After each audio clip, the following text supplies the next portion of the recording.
నమశంకరాయ. వీక్షిస్తున్నటువంటి ప్రేక్షకులకి జూన్ 21వ తారీఖు రోజున అద్భుతమైనటువంటి రోజండి. ఆదివారము, సప్తమి తిథి కలిసి వచ్చినటువంటిది. పైగా 9:33 వరకు పుబ్బా నక్షత్రం, పూర్వ ఫల్గుని నక్షత్రం ఉంది. తదనంతరం ఉత్తరా నక్షత్రం ప్రవేశం చేస్తుంది. కాబట్టి ఈ రోజుకున్నటువంటి విశిష్టతలు మీకు తెలియచేసే ప్రయత్నం చేస్తాను. ఈ కార్యక్రమాన్ని ఆశాంతం వీక్షించండి. ఎందుకనంటే ప్రతి వాళ్ళు సమస్యలు ఉంటాయండి. మీకు ఉంటాయి, నాకు ఉంటాయి. సమస్య లేని మానవుడు అంటూ ఉండడు. కానీ ఆ సమస్యల నివారణకి కొన్ని అలభ్య పుణ్యతిథులు, అలభ్య యోగాలు అనేటివి కొన్ని వస్తూ ఉంటాయి. ఆ సమయంలో మనం కొన్ని కార్యక్రమాలు చేయాలి. ముందుగా ఏ కార్యక్రమం అంటే దాంపత్య సమస్యలు ఎదుర్కొనేవాళ్ళు, వివాహ సమస్యలు ఎదుర్కొనేవాళ్ళు, ఆర్థికపరమైన వ్యాపార అభివృద్ధి చెందలేదని బాధపడేవాళ్ళు, ఆర్థిక సమస్యలు, లోన్లు శాంక్షన్ కాకుండా ఇబ్బంది పడుతున్నటువంటి వాళ్ళు, అన్నిటికంటే ముఖ్యంగా బంధువుల చేత చిన్నచూపు చూపబడుతున్నటువంటి వాళ్ళందరూ కూడా ఈ రోజున ఎటువంటి పరిహారం ఎప్పటిలోపల చేసుకోవాలి. ఇక తదనంతరం తండ్రి కొడుకుల మధ్య విభేదాలు చాలా ఉంటుంటాయి.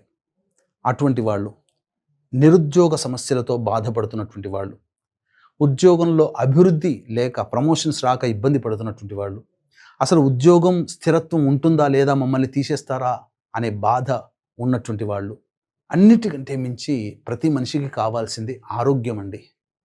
ఈ ఆరోగ్యం కోసం ఏం చెయ్యాలి ఈ జూన్ 21వ తారీఖు రోజున అనే విషయాల గురించి క్లుప్తంగా తెలియజేసే ప్రయత్నం చేస్తాను. ముందుగా ఆదివారం రోజున ఎటువంటి పనులు చేయకూడదు ముందు తెలుసుకుందాం.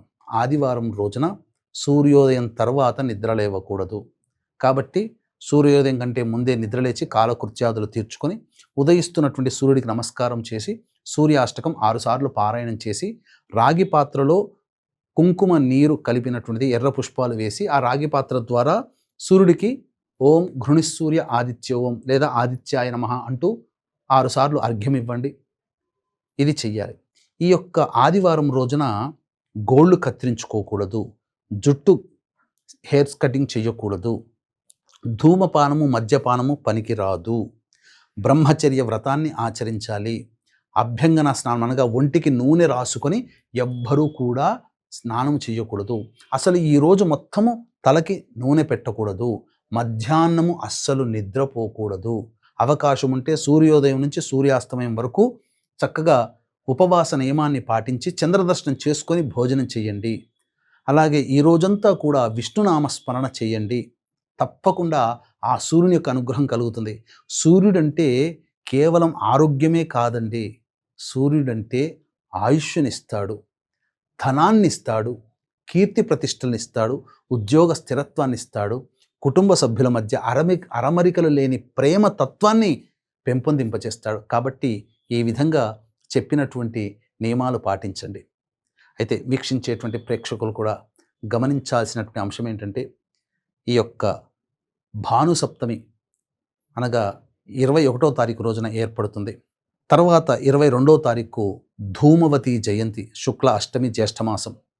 దీన్ని దృష్టిలో పెట్టుకుని ఎవరైతే మానసికంగా ఏ విషయంలోనైనా నిర్ణయం తీసుకోలేకపోతున్నారంటే విద్యలోనైనా కానీ, ఉద్యోగంలోనైనా కానీ, ఇంకా ఇతరత్ర వివాహ సంబంధించినటువంటి వాటికి కానీ, అలాగే ఆర్థికపరమైన ఇబ్బందులు, అలాగే వివాహపరమైనటువంటి ఇబ్బందులు, ముఖ్యంగా అనుకోకుండా వచ్చే ఆపదలు, ఇవన్నీ తొలగడం కోసం మన పీఠమాధ్వర్యంలో 22వ తారీఖు శుక్ల అష్టమి ఆ రోజున సాయంకాలం 6 గంటలకి మన పీఠమాధ్వర్యంలో ధూమవతి హోమము, ప్రత్యంగిర హోమం, బగళాముఖి హోమంతో పాటుగా మీ జాతకరీత్యా కలుగు విద్య, వివాహ, ఉద్యోగ, దాంపత్య, అనారోగ్య సమస్యల నివారణకి సర్వదోష నివారణ పూజలు, హోమాలు, అలాగే మేష, మిథున, కర్కాటక, సింహ, కన్య, వృశ్చిక, ధనస్సు, కుంభ, మీన రాశుల్లో జన్మించిన వారికి శనిదోష నివారణ పూజలు, హోమాలు జరిపించి శక్తిపాతము చేసినటువంటి కరుంగలి మాల ఇవ్వడం జరుగుతుంది.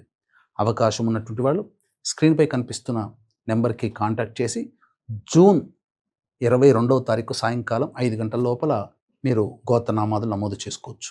ఇక ఉదయం 9:33 వరకు కూడా పుబ్బా నక్షత్రం ఉంది. ఈ పుబ్బా నక్షత్రానికి అధిపతి శుక్రగ్రహం. ఈ శుక్రగ్రహానికి అధిదేవత లక్ష్మీదేవి.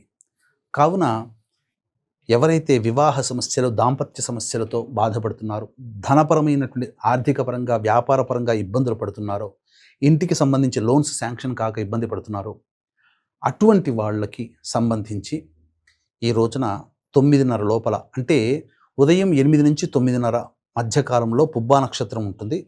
అలాగే కర్కాటక లగ్నము, లగ్నంలో గురు శుక్రులు ఉంటారు. ఆ సమయంలో లక్ష్మీ అమ్మవారి ఫోటోకి కానీ లేదా లక్ష్మీ అమ్మవారి విగ్రహానికి ఎర్రటి పుష్పాల మాల వేసి తేనెతో అమ్మవారికి అభిషేకము జరిపించి చక్కగా అలంకరణ చేసిన తరువాత నాటు గులాబీ పూలతో అమ్మవారికి అష్టోత్తర పూజ చేయండి. లక్ష్మీ సహస్రనామ పారాయణం చేయండి. అలాగే ఈ యొక్క బెల్లంతో చేసినటువంటి పాయసాన్ని అమ్మవారికి నైవేద్యంగా పెట్టండి.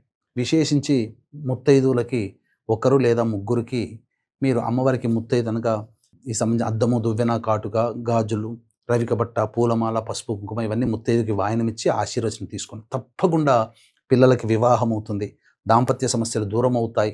అలాగే ఈ సంబంధించినటువంటి అనారోగ్య సమస్యలు కూడా నివారణ అవుతాయి. ఇక తదనంతరం 9:33 నుంచి మధ్యాహ్నం 3:25 వరకు కూడా త్రిపుష్కర యోగం ఉంటుంది. కాబట్టి ఈ సమయంలో మీరు ప్రధానంగా వివాహ ప్రయత్నాల్లో అనగా ఎంగేజ్మెంట్లు కానీ ఇట్లాంటివి చేసుకోకూడదు.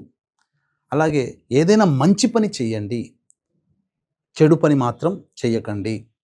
మంచి పని అన్నప్పుడు ఇంటికి సంబంధించిన రిజిస్ట్రేషన్స్ కానీ ఇవి చేయవచ్చు. చాలా విశేషమైనటువంటిది. ఇలా మీకు ఒకటి చేస్తే 3 సార్లు లాభం కలిసి రావాలి. అది త్రిపుష్కర యోగంలో ఉండేటువంటిది. ఇక తదనంతరం ఎవరైతే ఉద్యోగపరమైనటువంటి సమస్యలు, నిరుద్యోగులు ఉన్నారో, ఉద్యోగంలో ఉంటుందా పోతుందా, మనల్ని బెంచ్ మీద పెట్టారు, లే ఆఫ్లో పెడతారు అని అభిప్రాయం ఉన్నటువంటి వాళ్ళు, ప్రమోషన్స్ కోసం ఎన్ని ప్రయత్నాలు చేసినా కావట్లేదు, అలాగే అధికారుల యొక్క అభిమానము, అండదండలు కావాలనుకునే వాళ్ళు, ముఖ్యంగా గవర్నమెంట్ కాంట్రాక్ట్స్ తీసుకొని తద్వారా బిల్స్ శాంక్షన్ కావాలనుకునేటువంటి వాళ్ళు, ఇటువంటి వాళ్ళు ఈ రోజున చక్కగా ఈశ్వరుడికి అభిషేకము జరిపించాలి. అనగా చెరుకు రసముతో అభిషేకము జరిపించి ఎర్ర జిల్లేడు పుష్పాలతో అర్చన చేయాలి. ఈ విధంగా ఎవరైతే ఈ నియమాన్ని పాటించి ఓం నమో భగవతే వాసుదేవాయ అంటూ ఒక 1000 సార్లైనా 10,000 సార్లైనా జపం చేయడం, సూర్యాష్టకం పారాయణం చేయడం, లేదా సూర్యునికి నామమైనట్టు ఓం ఘృణిసూర్య ఆదిత్య ఓం అనే నామాన్ని 1000 సార్లైనా జపం చేస్తారో వాళ్ళకి ఆ సూర్యుని యొక్క అనుగ్రహం, ఎందుకంటే 9:30 నుంచి మధ్యాహ్నం 3 గంటల లోపల ఉత్తరా నక్షత్రం ఉంటుంది.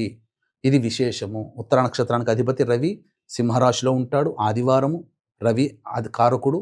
సప్తమి తిథి కూడా రవికి సంబంధించినటువంటిది. ఈ విధంగా చేయండి. ఈ రోజంతా సాయంకాలం వరకు ఉపవాసం ఉండి చంద్రదర్శనం చేసుకొని భోజనం చేయండి. చాలా విశేషం. ఇటువంటివి ఎవరైతే చేస్తారో వాళ్ళకి తప్పకుండా ఆ యొక్క సూర్యుని యొక్క అనుగ్రహంతో ఉద్యోగం స్థిరత్వం అవుతుంది, ధనప్రాప్తి కలుగుతుంది, అధికారుల యొక్క అండదండలు కలుగుతాయి, ప్రభుత్వ పరముగా వచ్చే ఇబ్బందులు, సమస్యలు నివారణ అవుతాయని చెప్పడంలో ఏమాత్రం సందేహం లేదు. అవకాశం ఉంటే జూన్ 22వ తారీఖు రోజున మన పీఠం ఆధ్వర్యంలో సాయంకాలం 6 గంటలకు జరిగే సర్వదోష నివారణ పూజలు, హోమాలు, ధూమవతి, ప్రత్యంగిర, బగళాముఖి హోమాల్లో మీ గోత్రనామాలు 22వ తారీఖు సాయంకాలం 5 గంటల లోపల నమోదు చేసుకోవచ్చు. సర్వం శ్రీ ఉమామహేశ్వర పరబ్రహ్మార్పణమస్తు.